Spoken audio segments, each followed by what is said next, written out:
Leandro, podemos hablar, podemos hablar acerca de este libro importante para la historiografía de Salta y para la historiografía nacional. Me gustaría que vos hagas un recóndito, la palabra de recóndito, de este libro y cuáles fueron las motivaciones que te llevaron a hacerlo. Bueno, las motivaciones en realidad ha sido más o menos en el mes de marzo, abril. Un amigo de mi padre de La Plata me ha pedido que hiciera una conferencia sobre San Martín y Güemes. En realidad era una conferencia inicialmente, iban a ser 4 o 5 páginas para disertar 20 minutos. Y claro, me entusiasmé tanto que empecé a escribir. Ya la investigación ya la tenía, de años de investigación. Y bueno, solamente me tuve que sentar a escribir y bueno, terminó siendo un libro, ¿no? Después tuve que resumir para dar la conferencia en Buenos Aires y bueno, fue una conferencia, una disertación y a la vez la presentación de este libro en Buenos Aires antes de presentarlo aquí en Salta. Esto fue en el mes de agosto, justo para el bicentenario de la gobernación de Cuyo, de San Martín, así que bueno, era el mes sanmartiniano, el mes de agosto, así que vino al pelo también. Y bueno, en Mendoza también la Junta de Estudios Históricos de Mendoza ha hecho una serie de conferencias y bueno, también estuvieron muy interesados en este libro, ¿no? Pero bueno, esto fue dentro de un seminario sanmartiniano en Buenos Aires. Así que eso le comentaba a unos amigos que nunca había escrito un libro tan rápido porque desde marzo hasta agosto lo terminé el libro y lo publiqué. Claro, es fácil que vos ya tenías Sí. todos los antecedentes ya. Claro, ya tenía la investigación, Sí, por eso claro, me facilitó. Bueno, y decime, con respecto al general Martín Miguel de Güemes y sus milicias, estuve en una conferencia en la que decían que el general Güemes no solamente tenía gabinete desarrapados, sino también tenía tropas de línea. Y aunque aquí veo que citas vos algunos autores en que dicen que Güemes estaba prácticamente desnudo, ¿qué puedes decirnos acerca de eso? Bueno, en realidad, a ver, tuvieron sus etapas. Güemes estuvo en un estado de pobreza, pero no de Güemes, sino la provincia de Salta, ¿no? Por ende, Güemes también se vestía con lo que podía, ¿no? Los ponchos de Güemes no eran los ponchos que conocemos hoy, el color sangre de toro y negro, sino era el poncho del color de ocasión, ¿no? Y sí, hubo un momento de la Guerra de la Independencia que se llamó Guerra de Recursos, en la que Güemes hostilizaba a los realistas y le sacaba lo que podía, y a través de eso lograba caballos, armamentos, vituallas para alimentarse y abrigarse, ¿no? Hubo una época, sobre todo desde que Güemes es gobernador, desde el año 15 hasta el 21, que fue una guerra muy, muy cruenta y pobre para Salta. Salta quedó en la miseria, dado que Salta prácticamente subvencionó la guerra de la independencia en general, ¿no? Claro, con 7.000 gauchos, y no solamente los salteños, sino los jujeños, los tarijeños. De acá salía el ganado, la carne, el cuero y los granos para alimentar a las tropas. Así que eso sí, algo de cierto es. Y eso que dices de la pobreza, como vestía Güemes, eso está documentado. Incluso algunos contemporáneos de Güemes lo decían, ¿no? Sí. Así veo que tu libro, vos decís que Belgrano le ofrece ropa para que, porque según sus mentas, le había llegado de que Güemes andaba muy pobremente vestido, entonces le ofreció mandarle ropa. Exacto, sí, tal cual, sí. Bueno, Belgrano fue uno de los pocos guerreros que trató de ayudarlo a Güemes, ¿no? Porque, claro, como sabemos, Güemes no tuvo el apoyo de las otras provincias, económico sobre todo, y bueno, mucho menos de Buenos Aires, claro está. Y Belgrano, a pesar de su precariedad económica y de todo tipo, en lo que podía lo ayudaba, ¿no? Muy poco, pero bueno, eran sus intenciones. A través de Arauz de la Madrid y bueno, de algunos otros que andaban por Salta, él trataba de mandar algunos menesteres, ¿no? Claro. Y Güemes también fue recíproco con Belgrano, también que le mandó su médico. Exacto, sí. Que tenía las oportunidades. Fueron muy amigos, claro. Fueron amigos, lo vi en el archivo de la provincia, ¿sí? Entonces está la documentación en donde Güemes solidariamente le manda su médico personal. Claro, bueno, hay un parrafito que ahí te cito a vos, gringuito, porque claro, para escribir un buen libro hay que citar buenos autores también, ¿eh? Claro, sí. Bueno, escuchame, ¿y qué me podés contar de las invasiones realistas a Salta? Porque Salta y Jujuy, dentro del territorio nacional, soportaron prácticamente toda la guerra de la independencia, excepto las batallas de Tucumán y Tucumán y nada más. Sí, la batalla de Tucumán se desarrolló fuera de la provincia de Salta. Claro, que tampoco fue un triunfo donde se rindió Tristán del todo. En realidad Tristán se fugó de Tucumán, no fue un triunfo de las armas, no capituló ahí Tristán, sino que se fugó de Tucumán y se vino para Salta, y acá sí se rindió y capituló. Fue el remate. Claro, exacto. Fue el remate. Allá fue una previa. La previa, como claro, la llamarían ahora, tal cual. A la cosa. Tal cual. Y sí, bueno, respecto a tu pregunta, no tenemos que olvidarnos de la intervención de los chapacos, como le dicen en Tarija, a los tarijeños, ¿no? Claro. Que fue muy importante, y bueno, la decisiva intervención también de los altoperuanos, que también hicieron lo suyo y ayudaron muchísimo al ejército patriota, de güemesiano en este caso, porque Güemes dirigía desde Salta toda esta región, ¿no? Jujuy, Salta, Tarija, hasta el Alto Perú llegaba a su poder político y militar. Claro. Así que, y bueno, sí, la intervención de este ejército de Güemes fue fundamental.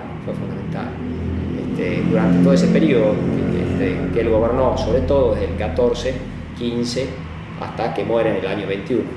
Claro. Y bueno, ¿y qué puedes contarme de la rivalidad y de la sorda enemistad con Arauz, con Bernabé Arauz en Tucumán? Bueno, con Bernabé Arauz. Ese es un tema muy discutido entre salteños y tucumanos hasta el día de hoy. Sigue existiendo una cierta rivalidad, pienso yo, no sé, yo tengo muchos amigos tucumanos que nos llevamos muy bien, pero eso queda dentro del... Claro, eso queda dentro de la anécdota, digamos, entre amigos, entre casa también. Claro, a ver, originalmente Bernabé Arauz tuvo una gran intervención en la batalla de Tucumán y de Salta. Fue un gran patriota, Bernabé Arauz. Claro, cuando asume Güemes, como que Arauz de la Madrid tenía un cierto choque, Bernabé Arauz, un cierto choque con Martín Miguel de Güemes. Y cuando asume como gobernador, supuestamente le mandaba algunas cosas, distintos armamentos, cabezas de ganado, para ayudarlo, y resulta que no llegaba nada a Salta. Y eso está documentado incluso en algunas cartas que le dirigía Belgrano a Güemes, donde le decía a Belgrano que Bernabé Arauz le había mandado cosas a Güemes, y Güemes decía no me llegó nada. Y claro, evidentemente había como que una certera invención de parte de Bernabé Arauz, ¿no? Hay muchos documentos que esto lo prueban así, que Bernabé Arauz como que decía que mandaba, pero en realidad no mandaba nada, ¿no? Y claro, al principio, como te decía, estaba muy concientizado Bernabé Arauz a la guerra de la independencia, al plan de liberación americana, pero después se aparta definitivamente el plan sanmartiniano, ¿no? El plan sanmartiniano, recordemos que estuvo ideado por San Martín, por Belgrano, por Juan Martín de Porredón y la intervención de Güemes fue fundamental. Y Bernabé Arauz en ese momento sí se aparta y no ayuda nunca más era el a esto, presidente ¿no? de la República de Tucumán. Exacto, crea la República de Tucumán, Claro, pero una vez independizada o separada en realidad de la Intendencia de Salta. Yo tengo entendido ahí, no sé qué opinarás vos, que respecto de la entidad esa de República de Tucumán, no era una intención separatista, sino era, de acuerdo a la acepción de la palabra, en aquellos momentos era como si fuera una provincia federal. Bueno, eso deben haber sido posiblemente las intenciones de Bernabé Arauz, pero era un momento en que todas las provincias tenían que pelear por un mismo fin, que era el plan de liberación americana, ideado por San Martín, fundamentalmente, como te dije hace rato, Belgrano, Pueyrredón y Güemes. No era momento de separarse de ese plan de independencia digamos, de España, ¿no es cierto? Claro. Creo que ahí, en este caso, Bernabé Arauz sí erró en crearse su propia República de Tucumán y dividirse en todo sentido. Como te decía, ya no lo ayudaba a Güemes, no lo ayudaba a Belgrano, Claro. hablando mal y pronto, como se dice hoy, se la cortaba solo, ¿no? Claro, porque el PAC ese hubiera servido muy bien para la lucha contra los españoles aquí en este teatro de operaciones. Claro, claro. Ahora, lo curioso de esto también es que, ¿qué opinás vos? ¿Qué podés comentarnos, ¿no? De que las fuerzas de salteñas estaban armando de Tucumán, ¿no? Alejandro Arauz, y las fuerzas... Alejandro Heredia.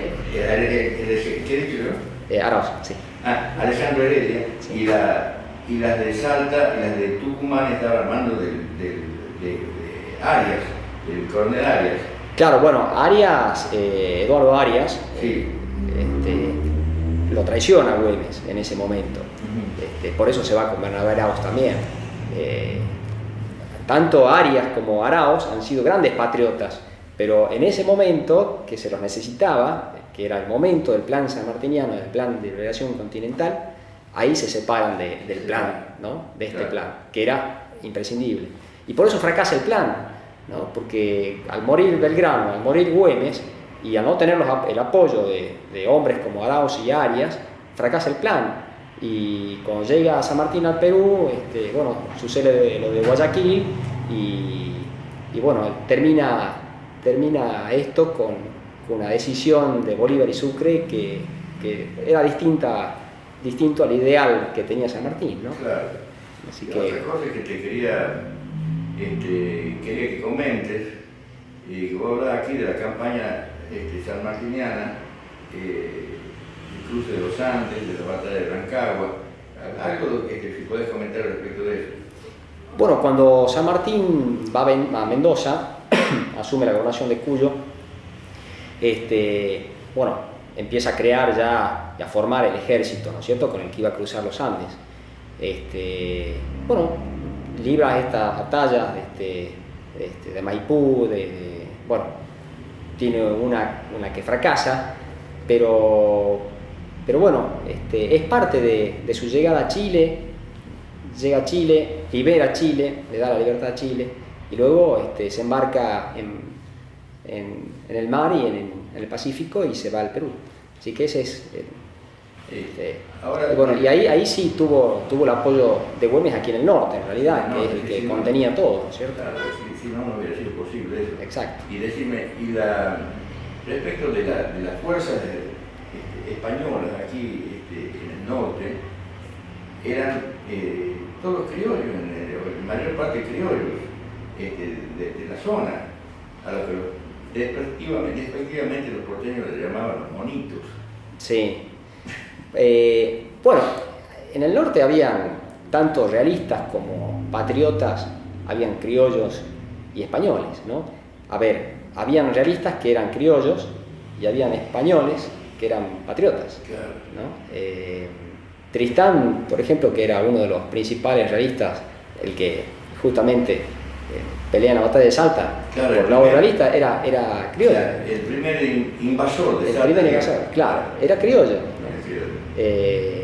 Y Había sido compañero de Belgrano también en Europa, ¿no? había sido compañero y amigo de Belgrano. Sí.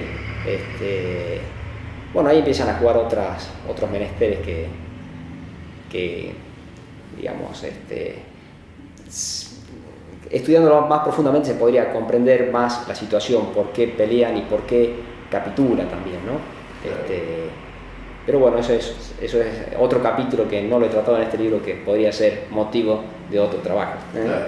Sí. Bueno, ¿y qué puedes aportar vos también ahora en esta conversación? Aquí en Salta, como llámese Canterac. Bueno, las famosas 7 invasiones realistas. Y bueno, como te decía hace un rato, cada invasión era una lucha no solamente contra viento y marea, sino de recursos, ¿no? Cuando crea la famosa guerra de recursos Güemes y su plan de estrategia, no de batalla campal, como era una batalla al mejor estilo militar, sino por emboscadas, le hacían emboscadas a los realistas y bueno, a través de eso fue ganando Güemes, porque conocía el terreno, sus gauchos conocían a la gente, estaban en su territorio, ¿no? Y los realistas, claro, se veían con estos malones y con los guardamontes haciendo ruidos y los caballos, pero fue toda una estrategia militar bien clarita, no eran unos gauchos que venían a hacer ruido así nomás, sino que estaba todo perfectamente bien ideado. Creo que eso me preguntaste al principio y no te contesté, había un verdadero estamento militar, ¿no? Sí, eso es lo que quería que reafirmara vos. Claro. Realmente, ¿cuáles eran las tropas de línea que había podido formar? Bueno, Güemes, que se forman los cazadores, los infernales, bueno, los escuadrones. Los decididos. Los decididos, la patria nueva, los decididos, esos son en la época de Belgrano. Sí. En 1813 más o menos son los que pelean en la batalla de Salta, en la de Tucumán, en la de Río de Piedras. De Salta, los decididos de Jujuy. Claro, eso es anterior. Lo de Güemes, bueno, los escuadrones de Güemes, los escuadrones gauchos, ¿no? Que eran verdaderos regimientos militares, ¿no? Claro. Y que tenían sus comandantes, sus coroneles, capitanes, sargentos mayores, bueno, todo un estamento bien clarito. Que la pregunta mía iba a si había tropa en línea, tendría que haber habido una carrera militar que la debe haber estado improvisando Güemes, me imagino. No, Güemes fue a la escuela militar, fue cadete, claro. Escuela, sí. Pero claro, la mayoría de los gauchos o de los oficiales de Güemes eran oficiales de milicia. Eran oficiales de milicia, exacto, Claro. no hicieron carrera militar, claro. Salvo algunas excepciones, por supuesto. Sí. ¿Qué otra cosa podés ilustrar sobre este libro? Bueno, en este libro aparte hay 2 temas interesantes sobre los progenitores de Güemes y San Martín. Me estabas diciendo la vez pasada que te había quedado en el tintero comentar. Sí, lo que pasa que, a ver, sobre San Martín se ha dicho tanto, hubo una época, te recordarás, hace unos 10 años más o menos, de un padre, que su padre era alvear y su madre era indígena. Bueno, yo eso ni lo digo, por supuesto. Doy fidedignamente quiénes son los padres, Juan de San Martín y Gregoria Mastorras, y con documentación ahí transcripta de los testamentos tanto del padre como de la madre, donde lo reconoce a San Martín como hijo legítimo. ¿Quién hace correr esa infamia? Es una hija ¿cómo se llama?, de alvear. Le faltaban algunos caramelos. Así dicen. Sí. Bueno, ¿qué otra cosa podés respecto de la vestimenta y del poncho salteño? Aquí veo en el libro que tenía disímiles figuras y disímiles trazados de acuerdo a la idea que tenía el telero en ese momento. Claro, exacto. No, bueno, eso te dije más o menos. El poncho era de ocasión. Generalmente el color era el color del animal con el que lo hacían. La llama, la oveja si era blanca o negra, bueno, salía el poncho como venía. Y las botas. Y las ropas, y bueno, pero en general sí, como te decía también, era precaria. Después las botas, eso sí. Bota de potro era esa era la bota de potro. de lujo. Era de lujo. Había que matar el caballo. Exacto. ¿No es cierto? Para poder utilizar las patas traseras. Exacto. Sí, eso es un dato muy interesante que muy poca gente lo conoce, ¿no? Sí, yo te digo que muchas veces lo he visto, y lo tenía casi olvidado el tema ese. Sí, las botas de potro son literalmente botas de potro. Botas de potro, sí. Claro, son con las patas. Tenés que sacrificar al animal, claro, para eso.